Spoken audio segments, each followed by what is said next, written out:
Hello everybody and welcome to Blood Bowl. I am Complacent Badger. I'm Syracilo. And we are watching the Nordic Kneecappers and the Stalking Dead. I'm a big fan of the Nordic Kneecappers. How do you think they're going this season? I think they're a bunch of bastards and the coach should fuck off. Yeah, you can tell by the codpiece. Yeah, that's a good codpiece though. And I know my codpieces.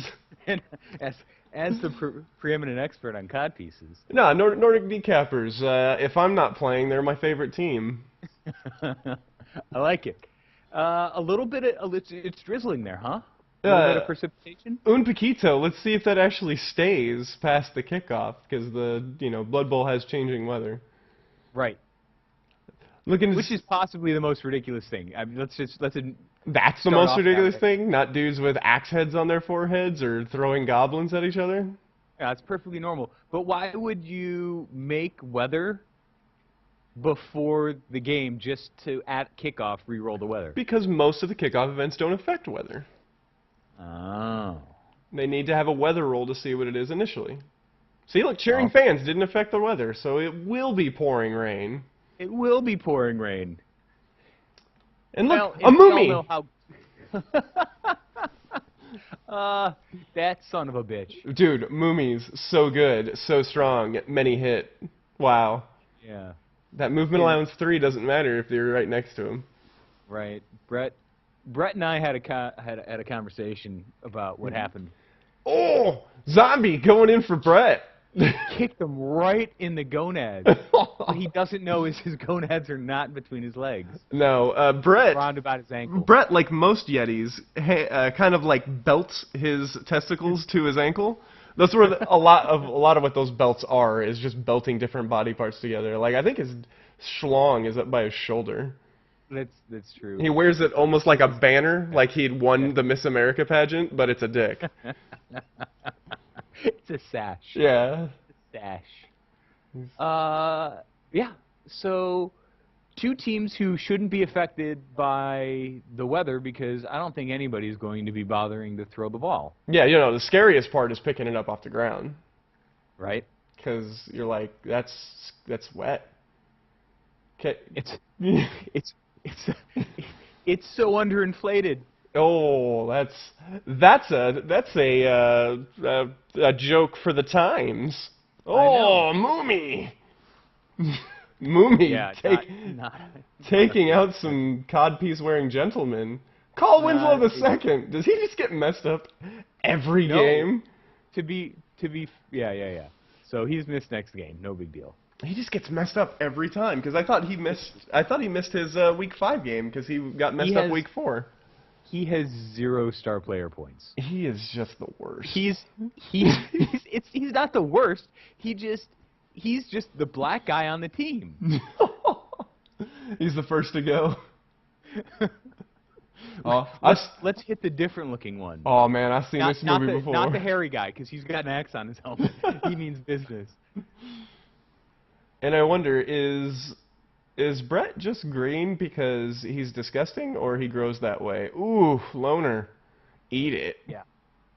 That was the, we were talking about in the last video, that was the one time where I was like, I really kind of need him to make that hit. So I rolled the loner, and as expected, fucking nothing. Stalking Dead playing amazing right now, opening lanes and whatnot. Not closing this cage, though. That could end poorly, but let's see what he does. All right, maybe. Yep. Oh, whoa. Okay, that works, I guess. Odd cage, maybe just trying to get those zombies forward. He did a stupendous job this first half on conscious ball movement, really. And, all right, so look at how he's engaged on the left side and on the back there. Mm-hmm. Really kind of isolated my werewolves. and doing some good things with the ball. Protecting it well. Now he's got a wall on that right-hand side there. Yeah, that's why I don't like that zombie there, man. For a ghoul, this is not that hard to get out. But so I blitzed purposely to block that lane. Yeah, he's in a really sticky situation. The only change to it is if he rolls this white out, and then rolls back that way for an easy dodge. But that's going to leave him open to a lot of Norse that are willing to kill him. Right. So that's really what I did. I spent the entire time remobilizing every time he moved because he didn't really put me in a situation where I was able to take an advantage. Yep. I was very reactionary the entire time. Putting that player down really opens that lane up. That was a good move. Dodging out. I had reroll, but you know what? That's why dodge is there. Right. So not an ooh, going for those going for it's. He's got a decent. It's a kind of a sloppy cage, but it's breaking a lot of routes and whatnot, so it can work. Right. A really good blitz right here could put him in a bad situation, but that Moomy's on a good point. Right, and he's sucking up my Manning. You see, he's still got my werewolf up on top. That loner. He's got a lineman out to the side. Yeah, using those 0 to 16 players perfectly. So opening it up right there, you got the lane closed off on the right. It's not hugely contested. The white and the zombie together could open this lane up and let the ghoul go down, but they wouldn't have protection because of Clang Nordic Son is in a good position to retaliate. See, that was the position that I wanted him in. I was hoping that they'd try to roll out to the right, and then I'd have a rebuttal. Yep, and he's in a good position right now. He's got a couple turns. He needs a little bit farther before he can be super comfortable, but he's making progress. Right. He already used his blitz back there, so he will not get many yards this one. And that's going to allow you to really set up a strong defense against the run. I know it's raining, but he needs to set up somebody to catch. Maybe the other ghoul. The other ghoul, instead of doing cage, since you have so many zombies over here, just get that ghoul out, maybe go for a quick pass, and then just get it. That'll also pull people away from being strictly just to stop the run. It's going to spread your forces. Brett. Yeah. So he's like, put me back in my ice cave. I don't like getting rained on, bro. Yeah. Can I have an umbrella? Eller? All right, so this is a tough place to go. He does have a pretty good lane over here, and you've committed pretty heavily over here. That's true. So with a couple go for it, he can get into an advantageous position.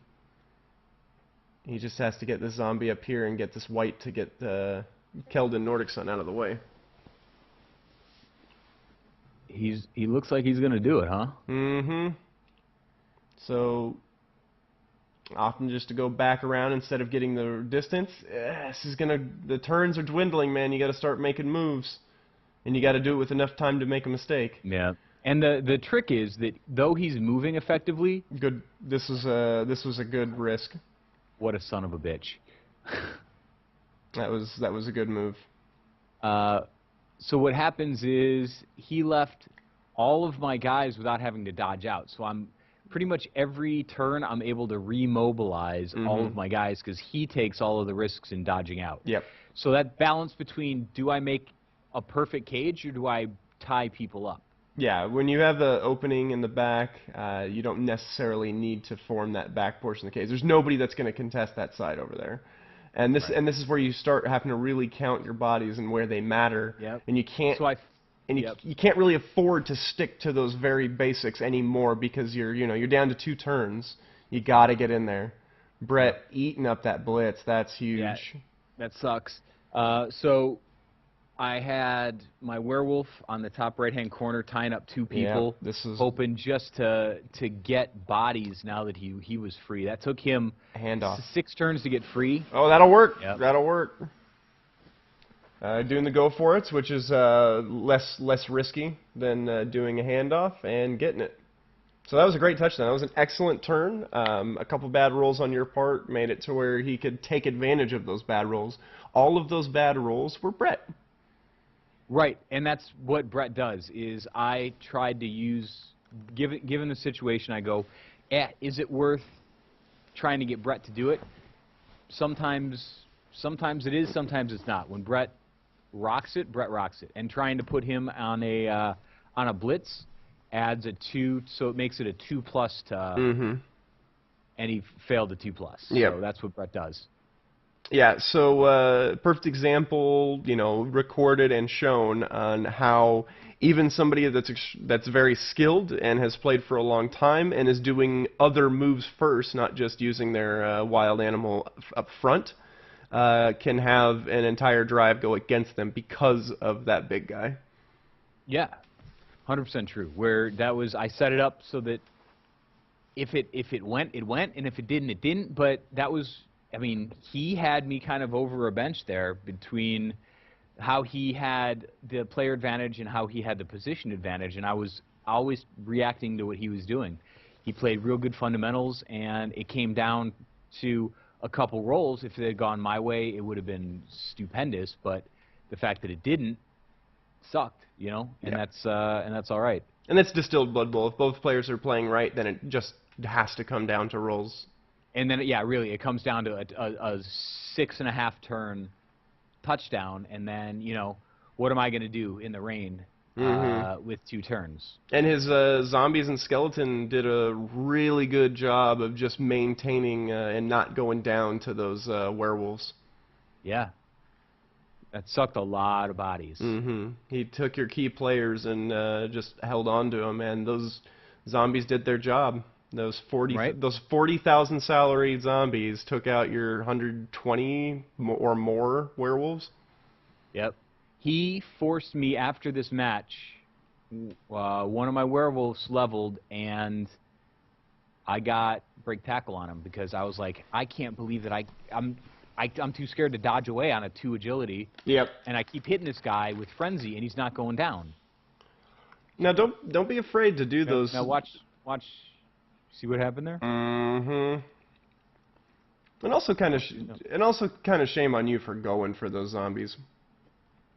But I guess for him, wow.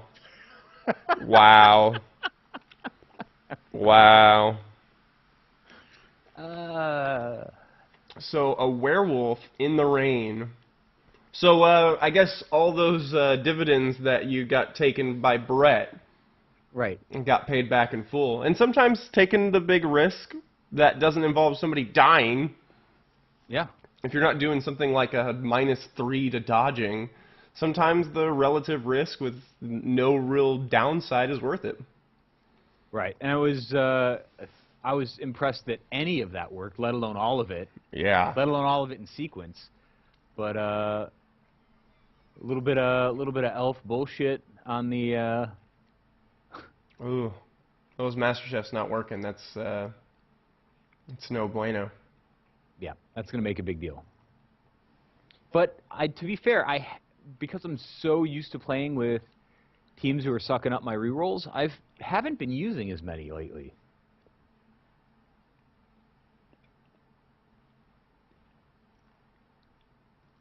I'd be willing to get rid of one for team value if it wasn't for the prevalence of halfling MasterChefs. Yeah, you just have them to suck up the MasterChefs.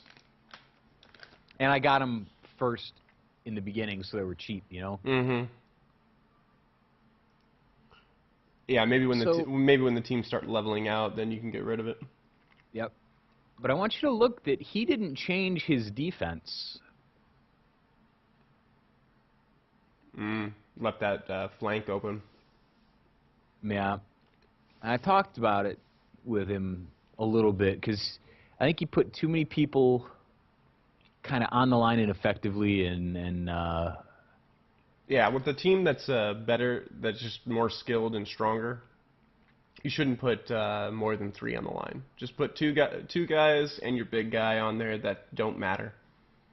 Yep. Because the mummy's not going to do anything but hit people anyway, so just put him where he's going to do the most damage.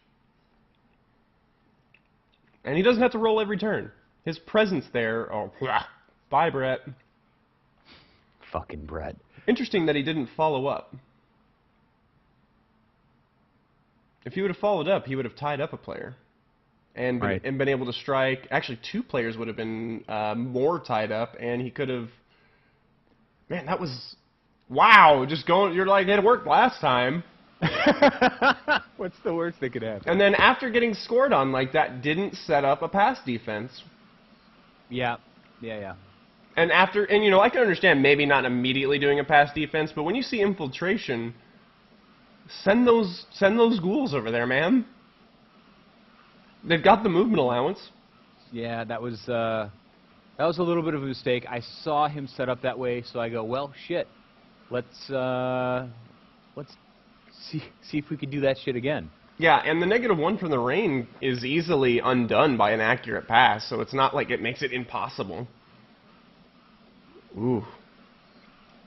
Ooh.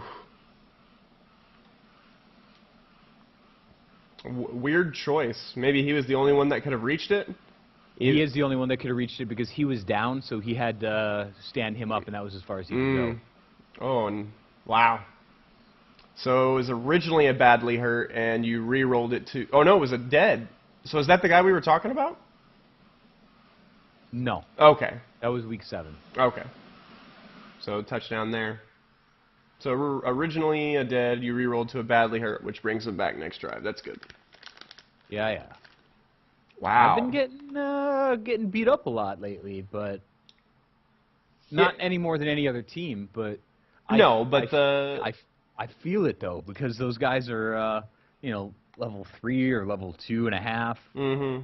Yeah, it's the block is becoming more prevalent, so your ability to kind of shrug off hits, and people are getting a little bit more bold with hitting because they have block is more prevalent. Yeah. So and also a combination of it just starting to level out a little bit. That makes a big difference.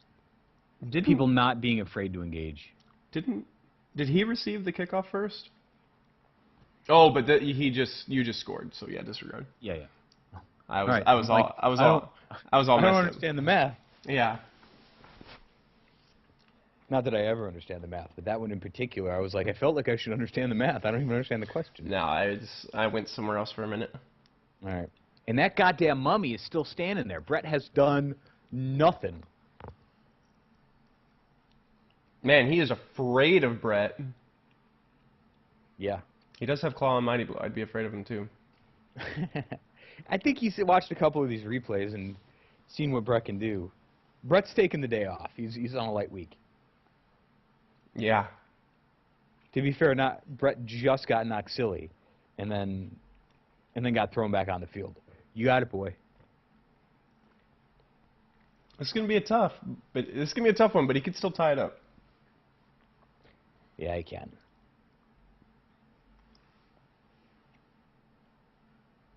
He's playing super well. Yeah, he's playing a little bit too tight right now. Brett's follow-up, unfortunately, not the best place to be unless you can tie it up with some more guys, and it looks like you got the bodies to do it. Yeah, but unfortunately, Brett doesn't have the option to not follow. If he would have knocked him out the first one, that would have been really good, but he didn't. So. Yep.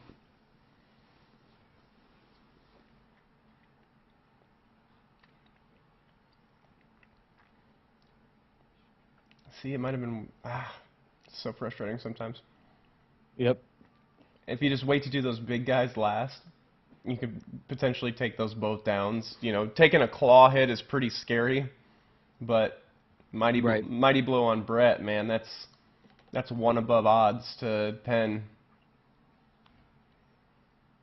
Yeah, but the same aspect is you see against the Crazy Eights what a both down with Brett can do. Mm-hmm. Yep. But if you believe in the whole dice juju, you've always used the both down. Yep, 100% true. Interesting that you didn't try to kind of curtail and go behind. Yeah, I like to engage, and I made enough of a wall on that corner where he's got to go far enough down and around to get any forward movement. It's not a huge deal. And I'm a little surprised he's not using one of these, at least the ghoul or maybe even a white, putting it downfield to try to go for the pass as well. Seeing that obviously it's working today because that's sticky rain. Yeah, like It worked for you. Why wouldn't he try it?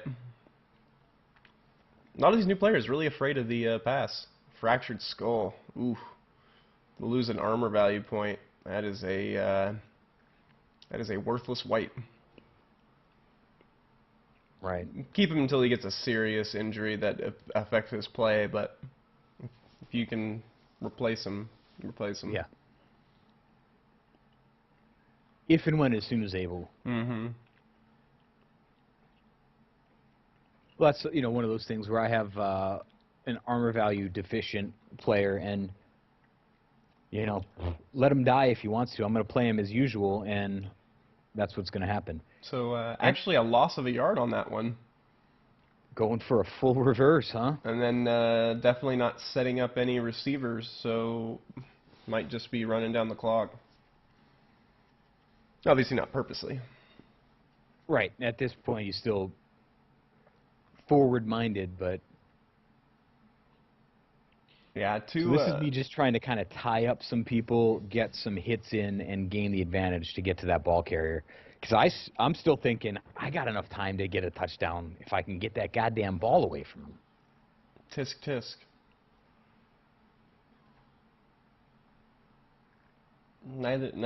Neither player playing backfield. And neither player defending backfield. Yeah. Well, I got a couple guys who are free, so I know that I can get back there if I need to. But I'm focused on the run because I'm pretty confident that that's what he's going to do. Yeah, not a bad gambit. And I've got enough players who are loose and able to move if they need to. Loosey goosey. All right, so Yep. losing an additional yard. He's just he's exactly as I planned. He's just gonna slowly but surely march it back for me. Yeah, this is not gonna work. But you look at how that uncontested cage can really frustrate the defense. I mean, just to get the ball, but I mean, he's not moving, so that's Well, he's kind of doing your work for you. yeah. He's not progressing up the field, so you don't really need to put too much pressure on the cage, and you have a presence where you can slowly whittle down his numbers, which you're doing. It's kind of my MO. Mm-hmm. It's Latin for modus operandi, in case you were curious. Thank you. You're welcome. Glad to help. So you can see slowly losing players because he's not making moves and he's not forcing you to make risks. He's just giving you the field. Right.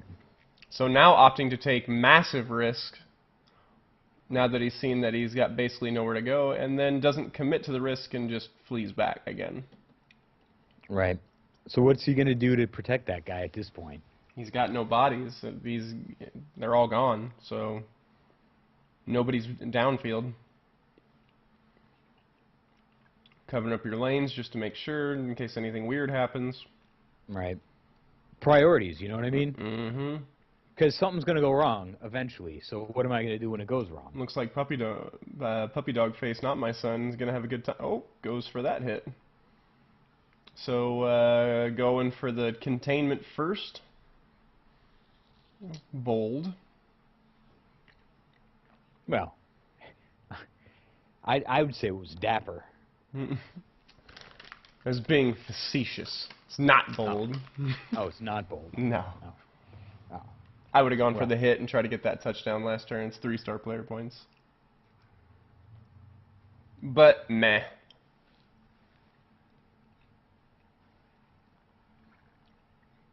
Now he takes all the ridiculous risks and potentially kills this player now that he has no chance of scoring a touchdown. I will never understand this thought process. Right.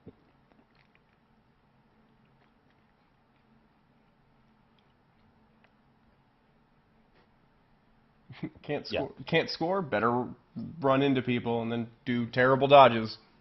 Yeah. And that was the one regret. Like, now that it's at that point where you're like, it's for sure. I'm like, son of a bitch. I'm one fucking square shy. Play that backfield, dog. Yeah, yeah. But that's how many passes did I succeed today? 2. No, actually 3. You just got another one. Yeah. Congrats. Thanks. All it has to do is fucking rain.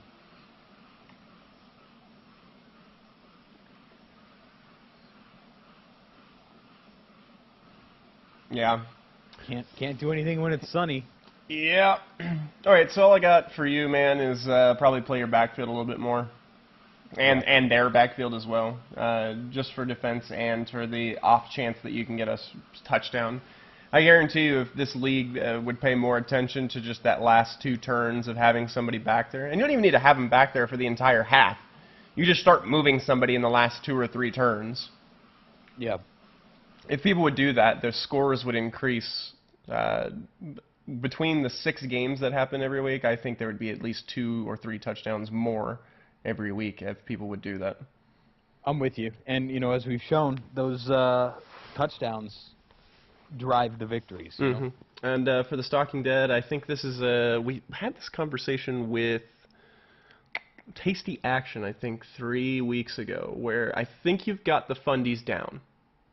I don't think you're lacking in the fundamentals, but now you need to learn when they're useful and when they're not, and when you need to start branching out and finding your own play style. You need to find where that niche is that you can carve and get into a groove. The Crazy Eights have done a really good job of that. They get to those fundamentals, and then they find their place and kind of spread out and take off like a beautiful peacock of blood and carnage. Blood and carnage. Yeah, I guess the important thing is we see you doing it, but are you doing it because that's all you know, or are you doing it because you understand why and how that's useful? So show us the next step, the growth, the understanding. We can see that you can do it, but show us that you understand the reason and that you can go further than the basic. Yep. And that's a terrible MVP. Yeah, and that wing. Get a little more action on the wing. Yeah, careful with putting your guys. You always want to put as much protection as you can on both wings, because if you lose that, it's not close enough for a lot of players to get there to defend it. If you lose the center, you generally have enough time to rally. True, true. I'm not saying you should give up the center, like I've seen sometimes happen. All right, but on that, goodbye.